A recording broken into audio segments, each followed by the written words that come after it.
All right, welcome to another edition of Teed Up. We're so excited to have Kyle Morris on the show today. He is the owner of the Golf Room Everywhere, collegegolf.com, and just the golf room. I mean, you've got a lot of things going on. Serial entrepreneur, I would say. I love it. I love it. Okay, today we're going to talk about going from player to coach, and I'm sure you still play, so we know you're still a player, Yeah. but what that transition looked like going from player to coach. Um, Go ahead. Yeah, so I mean, it was, for me going from player to coach, I think that everyone's journey is different. Um, mine was mine was mine was really hard, but also really, really easy. So what I mean by that is, my son was born in 2013, and he was born June 9th, and we left June 27th, and he didn't sleep in his own bed until the middle of November. Oh, wow. So it's hard being on the road, staying in host families with people you don't know, driving around the country with my wife and my son. We had one, we obviously was just him at the time. Now we've got so we've got three kids. I got a son and then two daughters. Um, but I remember walking the streets of Montevideo, Uruguay, because I was playing a Latin American PGA Tour event. And basically, not to get overly sympathetic, but I mean, kind of walking the streets crying because this is in 2015. I'm like, I'm done. And this is something I'd been doing like forever, right? I mean, it would have been, Yeah. if you had asked me, I mean, I started playing golf when I was 6, and it was always to play professional golf. Like, there was no plan B. Failure was not an option. Yeah. And I had a good career. Like I was doing all right, but it wasn't good enough to provide for my family. And I'm in Montevideo, Uruguay. I'm missing cuts. My kids are back home now. At this time, my daughter was born.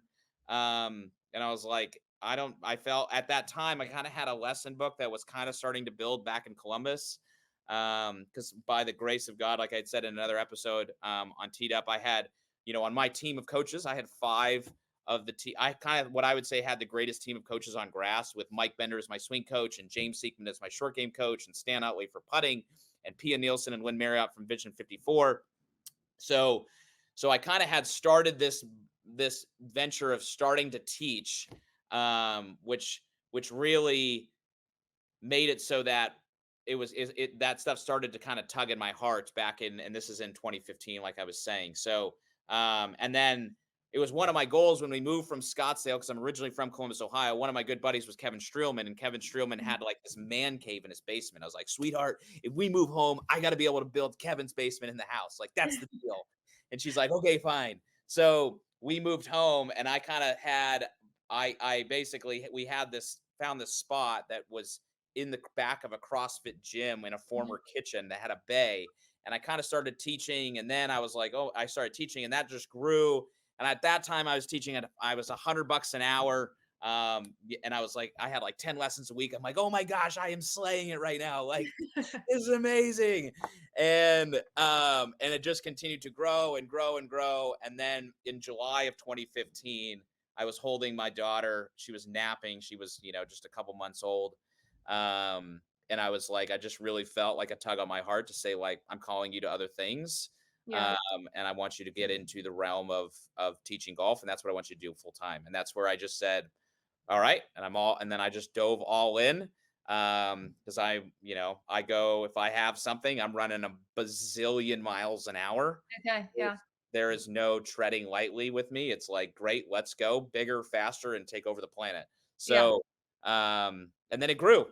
I was asked to join the Golf Channel and Golf Digest, and the golf room just continued to percolate and grow and grow and grow. And here we are. And now it's fully packed today. Obviously, you can see this. So all these, that space is right over here. Yeah. I'm in my office right now, so it's been a pretty epic ride. Yeah, that's incredible.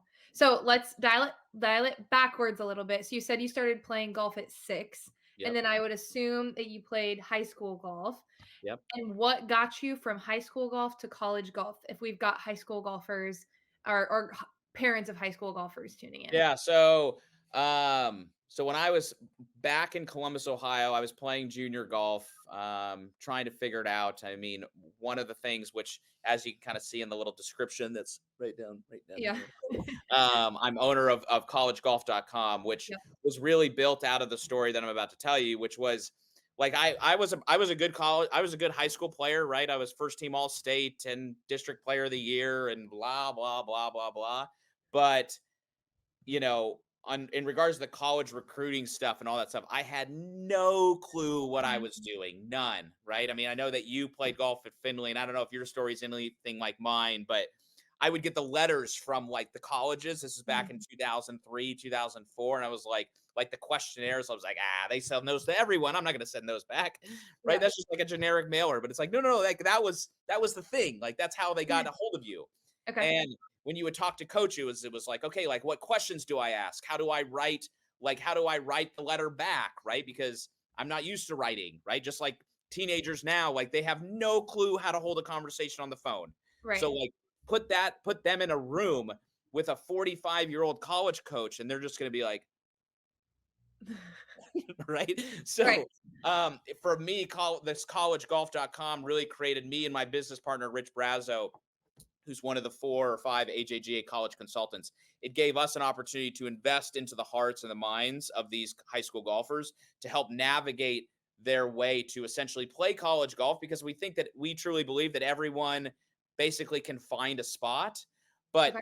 if you talk to a high school golfer, I mean, you played at Findlay, which is an amazing golf school here in Ohio, right? Yeah. Won a national championship, I think, what, last year. Mhm. And if you said to a girl golfer in Tennessee, right, who shoots 78, you go, "Hey, you want to go to Findlay?" She's like, "No." You go, Right. "Why?" She goes, "I don't know what that is." Right. It's like, "Oh my gosh, it'd be amazing if you could go there." So Right. it's helping navigate those roads of high school golf, and that's really also with college golf why we have an elite junior academy, which was ranked by Golf Digest as one of the best academies in America. And it's these kids are here 12 hours a week, and they're giving sports psychology and college recruiting, and they're working out with Lindsay Becker, who's got 25 PGA Tour wins under her belt and trained 2 players to be world number ones and team Wow. trainer for the President's Cup team. So she's working on the body, and then Sean Fee's working on the mind, and I'm working on the skill, and then we Yeah. got the college recruiting thing. So it's creating, I think, for the high school golfer, going back to the original question, is they don't understand the value of it. Golf is a holistic game. It is not about you just hitting 7 irons on the range. Mhm. Like, no one cares. Mhm. What matters is that you have this plan, and that's really like encompassing of life, right? Like for V1 in the golf room, like you got to have the right marketing and sales and finance and lead generation and HR, and all these things make a company holistic and bulletproof. If you just have good marketing, the company's like, it's got a hole, right? So we have this phrase we had at the old golf room that said, "You're only as strong as your weakest link." Because when you pull that chain and there's a chain that's broken, that chain breaks. So Right. your game for the high school golfer, like they need to be covering every aspect of their game, from course management to short game to putting to swing, and just going and dropping 3 balls on the green and hitting putts. Like that's not putting. You're just a golf ball whacker guy. Yeah. Yeah. So That's incredible. So you're literally creating like the team that you had when you were playing professionally, but you're creating it so all of these kids can experience that as well. yeah, because that was what happened to me as a player. Is I would call Mike Bender and I was like, "Hey Mike, like what are you doing?" He's like, "I'm at Sea Island, like with Zach Johnson with the entire team, and he's flown in and like they're working on stats and working on his body and his mind." I'm like, "I want to do that. Like, can you do it for me? But I'm broke." And he's like, "No." Right. So um so by doing that, right, it's giving them all aspects. And I am not a master of everything, right? Like I understand the body and I understand the mind, but like Lindsay knows the body better than I do. Right. Sean Yep. knows the brain better than I do. So like we are creating this team that allows us all to work together in cohesion to help raise the player up so that they can become and fulfill their own unique design of however good God's called them to be at golf. Yeah. Some people it's higher than others, but we Mhm. just want to at least strive. We have this picture that says like on my way up to Stock Shot Mountain. So it's like they're climbing the mountain, and when they're climbing the mountain, everyone needs a guide going Yeah. up to the mountain. Otherwise, you get lost, Yeah. right? So we're just their guides to make sure that when the traps and the pitfalls happen, they don't get bitten by a snake or something. Right. No, yeah, incredible. Okay, so I think I know the answer to this, but what kind of technology were you working with back at Seton Hall or even in the professional playing days? So from the bottom of my heart, I would be what you would call a V1 holic. Okay. I've told everybody about this, about the fact that if you go to the golf courses, right, the fancy smancy courses, they usually give the bags that like have the little ball, they can hold the balls, not the big bags, but the little bags. Yeah. And the little bags hold about 35 balls. Yeah. I actually told this story last night in our webinar in Stock Shot Club. And those two bags, when I was at TBC Scottsdale, for example, they would hold 35 bags, and it would take me 2 hours to get through those two bags, which was 70 balls in 2 hours. And the reason was because I would take my phone and I would put my phone on my bag, because what's nice is when you film a golf swing, you need this camera to be 28 to 32 inches. And it's amazing because the golf bag at the top of where the clubs sit is 28 to 32 inches. So it's like the perfect tripod. So you just, and the same thing of where you hold the clubs in the back, like the little caddies that are like made of wood or whatever, those are the Mhm. same height. So I would hold the phone, I would film, then I would let it load into V1. I'd look at it, then I'd change and make my adaptation of what I felt. Then I'd film, then I'd look at it, then I'd hit, then I'd film, then I'd look at it, then I'd hit and film and look at it, hit, film, look at it. And I did this over, every day my entire life. So I mean, I have so many V1 videos, it's ridiculous. Yeah. And what was interesting is to go back on, like, the guy who taught me the stock shot was Jack Nicklaus. And when I met with Jack Nicklaus in 2008, I said, "What does your practice look like?" Mhm. He goes, "Well, usually I hit about 40 balls in 2 hours." And I was like, 40 balls in 2 hours? That's nuts. And I wasn't. I was like, "Oh, 40 balls. That seems like Right. because it's Jack Nicklaus." But Right. he goes, "Well, Kyle, let me ask you a question. How many shots do you hit in a round of golf?" And I Mhm. go, "Well, if I have 30 putts, probably like, and I shoot 70, I shoot about 40." And he goes, "How long's a round of golf?" I go, 5 hours. He goes, "Oh, so for 40 balls in 2 hours, I'm going too fast."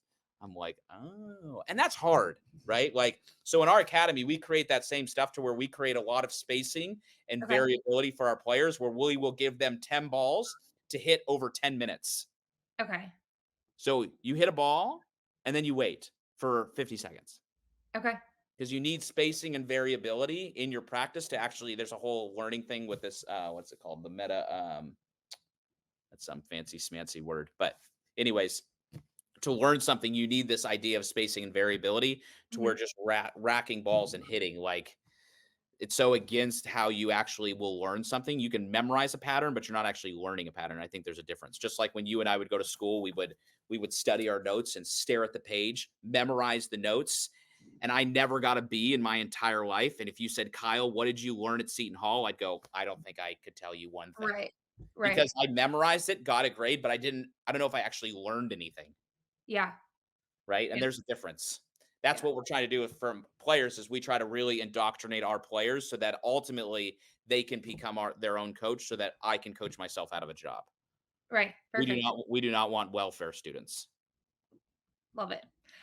So at Seton Hall, obviously the goal was to play professionally, right? Yep.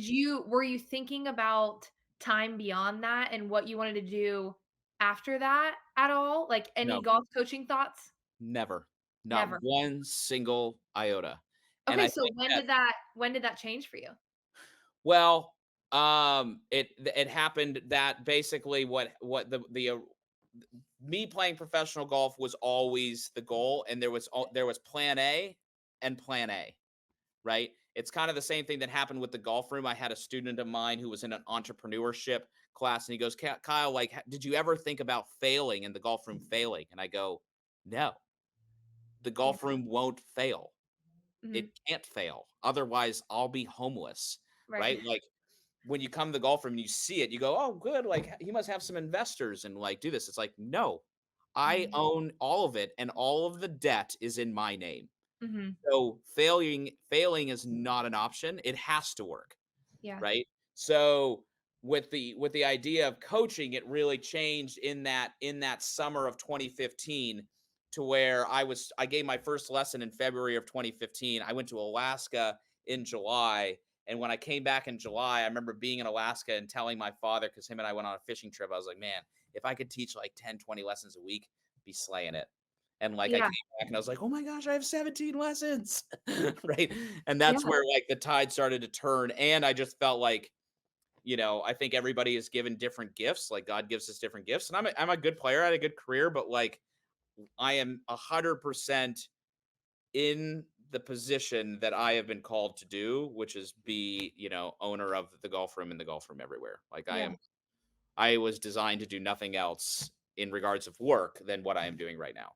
Yeah. Yeah. That's incredible. So, what would you tell a high school or college golfer that, or, okay, let's back it up a little bit. What would you tell a high school or college athlete that wants to coach in their chosen sport? Yeah. What advice would you give them as they're going through high school or college?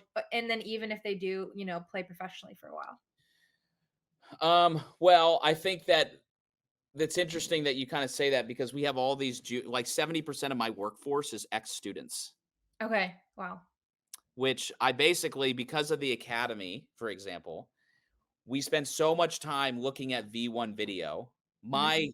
I always make the joke like our 16, 17-year-old, 18-year-old, high school kids, Yeah. they could teach a lesson probably better than 90% of the state of Ohio Yeah. because they are so indoctrinated as to what is truth and what the video should look like and the feedback drills to move it and all that kind of stuff that I think for anybody it is finding the right, if that is what it is either it's one of two options. It's either finding the right mentor that can guide you up the mountain, Yep. like I had with my coaching team, or if that has not been placed in your life, then it is you have to be you have to have a relentless pursuit to owning your craft, Mhm. right? And I think that like personally that laziness, I think well, I want to say two things. I think that laziness is rampant in society in general. And I Mhm. also, with that said, I'm also like a very, very big believer in rest and recovery,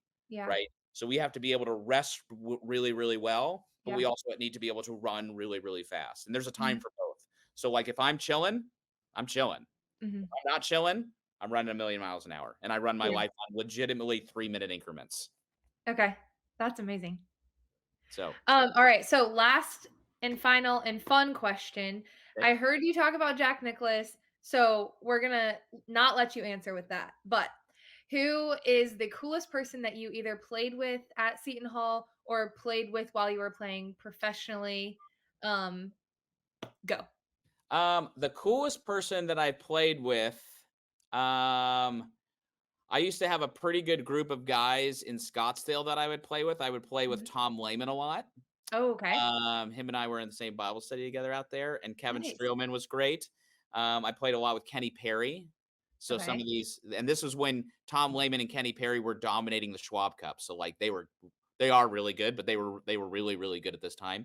So Yeah. that was really fun to be able to go out there and do money games. And I played money games with like Larry Fitzgerald Oh out of my Whisper gosh. Rock. And being in Scottsdale, like there was a really cool article in Golf Digest, I think in the January issue, talking about the mini tour, like development tour Corn Ferry World out there, and it's spot on.